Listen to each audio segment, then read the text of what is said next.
you guys. It's Divine Moonchild 7, back with another episode of Uncover Books with Moonchild. So, we're going to continue with the Master of Destiny. Say hello to everybody. I hope you all are doing well. Thanks for everyone that is subscribed and any new people. If you could just subscribe right now, that'd be great. And also hit the like button, please. It's been a while, went out for my birthday. A lot of after effects of that, just yeah. So getting back to it. I've been in hermit mode, so glad to be back on here.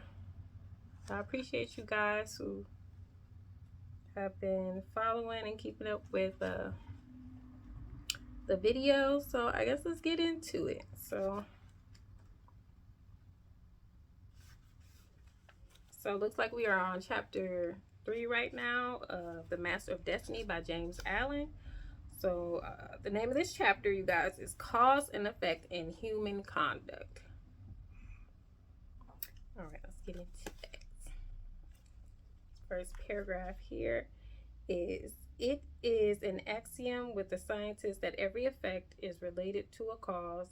Apply this to the realm of human conduct, and there is revealed the principle of justice. Every scientist knows, and now all men believe, that perfect harmony prevails throughout every portion of the physical universe. From the speck of dust to the greatest sun, everywhere there is exquisite adjustment.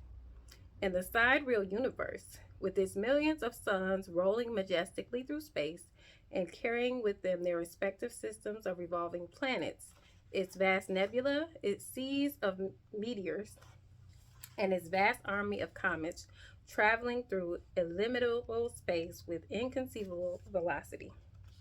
Perfect order prevails, and again in the natural world with its multitudinous,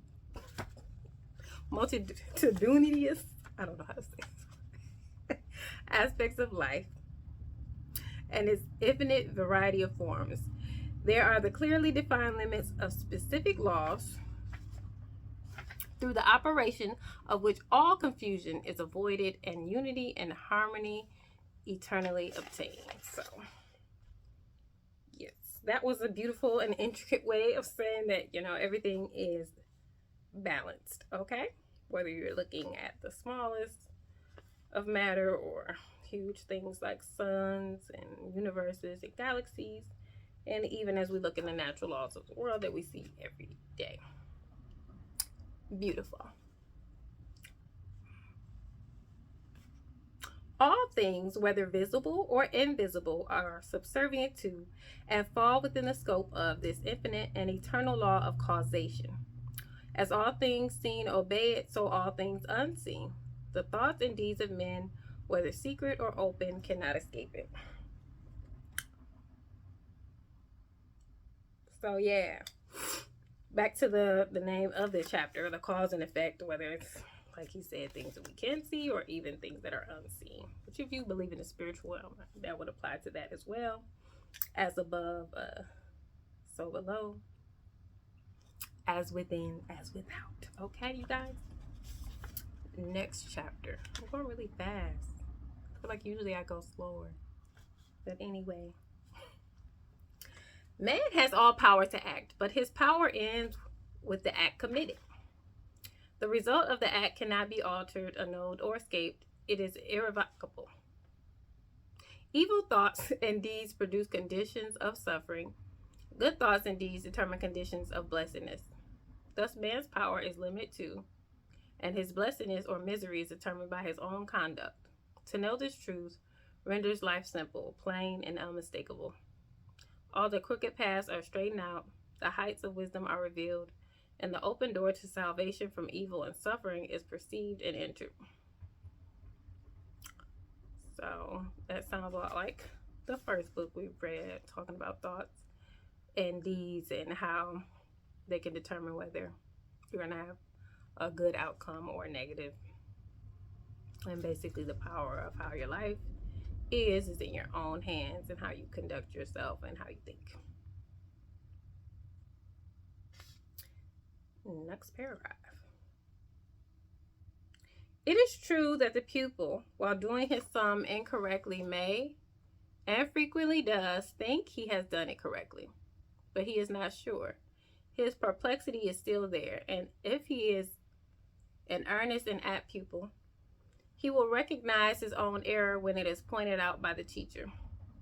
So in life, men may think they are living rightly while they are continuing through ignorance to live wrongly. But the presence of doubt, perplexity, and unhappiness are sure indications that the right way has not yet been found. I think this is probably one of my favorites of this chapter. You know, you just always have that feeling that something's off. I like how he used the example of you're doing your math in school.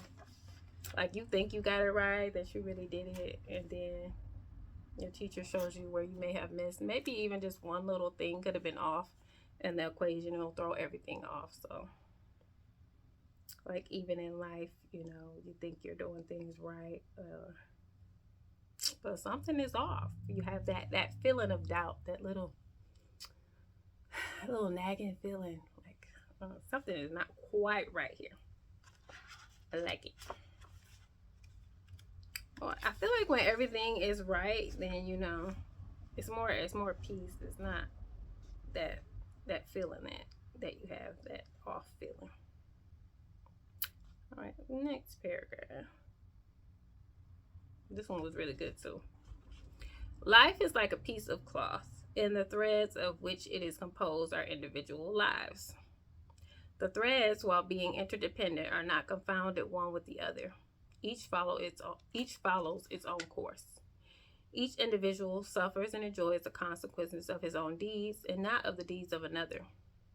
The course of each is simple and definite, the whole forming a complicated yet harmonious combination of sequences. There are action and reaction, deed and consequence, cause and effect, and the counterbalancing reaction, consequence, and effect is always in exact ratio with the initiatory impulse.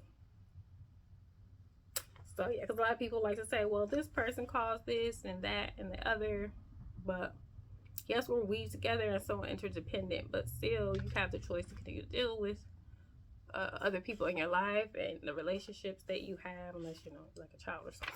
But as a grown-up, you know, responsible adult, you choose your relationships and how you allow people to treat you or not treat you at the end of the day. So yeah.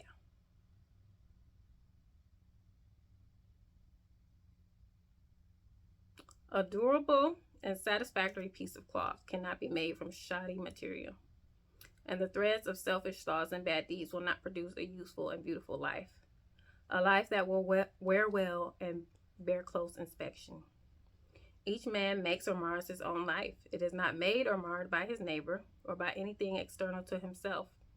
Each thought he thinks, each deed he does is another thread, shoddy or genuine, woven into the garment of his life. Yes. As he makes the garment, so must he wear it. He is not responsible for his neighbor's deeds. He is not the custodian of his neighbor's actions. He is responsible only for his own deeds. He is the custodian of his own actions. So either your clothes gonna be raggedy or they're gonna be cute, depending on how you weave it together, y'all. And so, such is your life.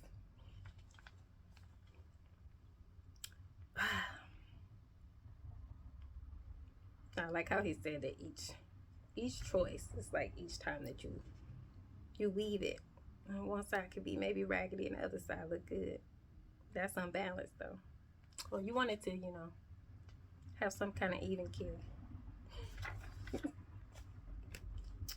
All right, I'm down to the last paragraph. This video is really short, and so is this chapter.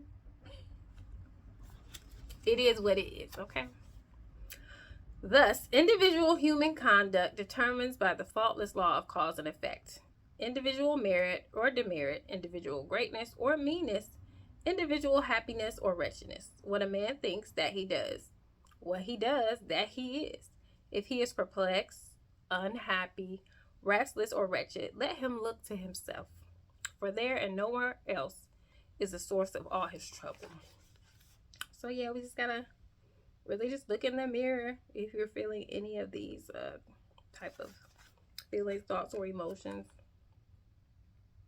What are the choices that you're making? What are your daily thoughts? Are you affirming yourself? Are you praying? Are you meditating? Um, just what are your thoughts focused on for most of the day? If it's mostly negative, you're probably gonna feel mostly negative. You can rearrange your thoughts to be more positive, and start to affect your decisions and your choices.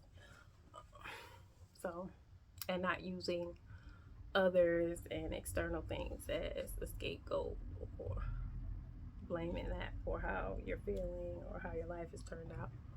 It's all on you, you guys. Yeah. So that's the end of this chapter, chapter 3. I hope you guys enjoyed it. I'll be doing chapter 4 next week. So I'll see you guys next time. I hope you have a blessed and beautiful day and keep thoughts positive. I'll see you next time.